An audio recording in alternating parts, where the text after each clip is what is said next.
মানসিক লিঙ্গ, আমি আমার লিঙ্গ যেটা মনে করছি সেটাই আমি নির্ধারণ করতে পারবো। আমরা মনে করি এটা একটা মানুষের মৌলিক অধিকার। আমার শরীর আমার মন ট্রান্সেট মানছি না, মানবো না, মানছি না, মানবো না। আরে হাতে হাতে কাটছে, সব পেটে ভাগছে। দিল করেছে, বেশ করেছে, বেশ করেছে। ये मानववाद से आजादी, आजाद देश में आजादी, आजाद देश में आजादी। সুপ্রিম কোর্ট বারে বারে বলছে যে এরা সমাজের সংখ্যায় শতাংশে ততটা নয় যে এদের অধিকারগুলোকে আমরা সুরক্ষিত করব।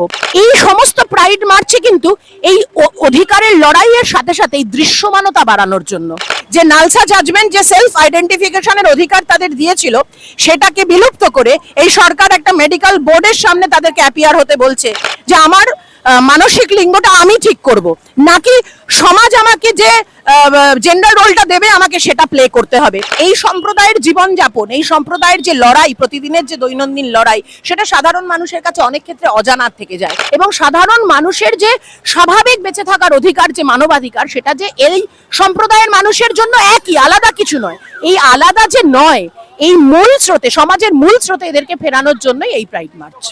এলজিবিটিকিউ মানুষদের যে অধিকারের লড়াই এবং সেটা আপনারা সেলিব্রেট করেন, তো আজকের এই দিনে আপনারা 2026 সালের যে ট্রান্স যে বিল, তার বিরোধিতা করছেন, কেন করছেন? আজকে শুধুমাত্র এটা জুন মাস, প্রাইড মাস তাই নয়, আজকে ঐতিহাসিক 28শে জুন, যেখানে 1969-এ স্টোনওয়াল যে বিপ্লবটা হয়েছিল, সেটার আজকের দিনেই ঘটেছিল। সুতরাং আজকের দিনে আমাদের এই প্রাইড মার্চটা আরো বেশি প্রাসঙ্গিক হয়ে দাঁড়ায় এলজিবিটিকিউ আন্দোলনের ক্ষেত্রে। আমরা কিছুদিন আগেই দেখলাম যে নেপালের মতো একটা দেশ, নেপাল দক্ষিণ এশিয়ার প্রথম দেশ যেখানে সেম সেক্স ম্যারেজ বা সমপ্রেমী মানুষদের বিবাহের অধিকারকে সুপ্রিম কোর্ট সেখানে আইনি স্বীকৃতি দিল। আমরা মনে করছি যে এই ঘটনাটা, এই ঐতিহাসিক রায়টা ভারতের এলজিবিটিকিউ যে আন্দোলন, সেই আন্দোলনকে অনেকটাই উদ্বুদ্ধ করবে এবং আমরাও অনেকটাই উদ্বুদ্ধ। আমরা যদি পৃথিবীর ইতিহাসের দিকে তাকাই, তাহলে আমরা দেখব যে বিভিন্ন ক্ষেত্রে সমস্ত ফ্যাসিস্ট সরকার যারা এসেছে, তারা কিন্তু স্বৈরাচারী সরকার, তাদের প্রথম আক্রমণের লক্ষ্যবস্তু হয়েছে প্রান্তিক মানুষেরা। এবং যেহেতু এলজিবিটিকিউ সম্প্রদায়ের মানুষেরা লিঙ্গগত দিক থেকে সংখ্যালঘু, সুতরাং তাদের অধিকার হরণের জন্য তারা চেষ্টা করবে, এটা বলাই বাহুল্য। সেই রকমই তারই ফলশ্রুতি হিসেবে আমরা ট্রান্স অ্যাক্ট দেখতে পাচ্ছি, যে নালসা জাজমেন্ট যে সেলফ আইডেন্টিফিকেশনের অধিকার তাদের দিয়েছিল, সেটাকে বিলুপ্ত করে এই সরকার একটা মেডিকেল বোর্ডের সামনে তাদেরকে অ্যাপিয়ার হতে বলছে, যেটা আমরা মনে করছি যে আমাদের মতো তৃতীয় বিশ্বের দেশে, যেখানে সর্বত্র করাপশন, এবং সেখানে কিন্তু এই ধরনের মেডিকেল বোর্ডের সামনে দাঁড়ানোর মধ্য দিয়ে, যেগুলো সরকারি হসপিটালে হবে, সরকারি হসপিটালের পরিকাঠামো কি, তাদের পরিষেবা কিরকম হয়, সেটা আমরা সকলেই জানি। এই মানুষদেরকে দ্বিতীয়বার বিভিন্ন রকম শারীরিক হেনস্থার মধ্য দিয়ে যেতে হবে বলে আমরা মনে করি। এবং এই যে একটা মানসিক লিঙ্গ, আমি আমার লিঙ্গ যেটা মনে করছি সেটাই আমি নির্ধারণ করতে পারবো, সরকার এটা একটা, আমরা মনে করি এটা একটা মানুষের মৌলিক অধিকার, যে আমার মানসিক লিঙ্গটা আমি ঠিক করব, নাকি সমাজ আমাকে যে জেন্ডার রোলটা দেবে আমাকে সেটা প্লে করতে হবে। সুতরাং এই যে সমাজের হয়ে একটা কথা বলা এবং আমাদের যে মানবাধিকার, এই মানবাধিকারকে লঙ্ঘন করা ট্রান্স মানুষদের, রূপান্তরকামী মানুষদের, এটা আমার মনে হয় শুধু এলজিবিটিকিউ নয়, সাধারণ সমস্ত মানুষেরই প্রতিবাদ করা উচিত। দ্বিতীয়ত, এসআইআর এর মধ্য দিয়ে যে 34 লক্ষ মানুষের নাম বাদ গেছে, তার মধ্যে আমরা দেখেছি আমাদের মধ্যে এমন অনেকেই আছেন যারা বিএলও হিসেবে ডিউটি করেছেন। আমরা দেখেছি যে সেখানে প্রত্যেকটা পার্টেই, বিভিন্ন কেন্দ্রে, বিধানসভা কেন্দ্রে একটা থার্ড জেন্ডারের অপশন রাখা হয়েছে বটে, মেল ফিমেল আদার্স, সেখানে কিন্তু জিরো করে দেওয়া হয়েছে তাদেরকে। তাদের কোনো নথিভুক্তি নেই, মানে সংখ্যার যে নথিভুক্তি সেটুকুও নেই। এবং এই যে যারা রূপান্তরকামী, যারা আগে ছেলে ছিলেন এখন মেয়ে হয়ে গেছেন এবং ন্যাচারালি তাদের চেহারা চেঞ্জ হয়ে গেছে, ছবি পাল্টে গেছে, তাদের ক্ষেত্রে কোনো অপশানই রাখা হয়নি। অপশান যখন রাখা হচ্ছে না, তার মানে সরকার ভাবছে না এই সংখ্যক মানুষদের নিয়ে। আর সব থেকে বড় কথা, আমাদের মতো এলজিবিটিকিউ এর মানুষদের জন্য সেটা যেটা সমস্যা, সেটা হচ্ছে ভিজিবিলিটি, যেটাকে আমরা দৃশ্যমানতা বলি। সুপ্রিম কোর্ট বারে বারে বলছে যে এরা সমাজের সংখ্যায় শতাংশে ততটা নয় যে এদের অধিকারগুলোকে আমরা সুরক্ষিত করব। আর এই যে পথে নামা এই প্রাইড মার্চ, যেখানে যত প্রাইড মার্চই হয়, সারা ভারতবর্ষে বিভিন্ন জায়গায় প্রাইড হয়, আমরা দিল্লিতে প্রাইড হয় দেখেছি, আমরা ব্যাঙ্গালোরে প্রাইড হয় দেখেছি, হায়দ্রাবাদে প্রাইড হয়, কলকাতা প্রাইড জুন মাসে হয় না, কিন্তু হয়। আমরা জুন মাসে শুরু করেছি, ব্যারাকপুর প্রাইড হয়ে গেল কিছুদিন আগে। এই সমস্ত প্রাইড মার্চে কিন্তু এই অধিকারের লড়াইয়ের সাথে সাথে এই দৃশ্যমানতা বাড়ানোর জন্য, যে দৃশ্যমানতা, একটা মানুষ যখন হাঁটবে তখন আমরাও যে সাধারণ মানুষের মতোই, এবং সাধারণ মানুষের যে স্বাভাবিক বেঁচে থাকার অধিকার, যে মানবাধিকার, সেটা যে এই সম্প্রদায়ের মানুষের জন্য একই, আলাদা কিছু নয়।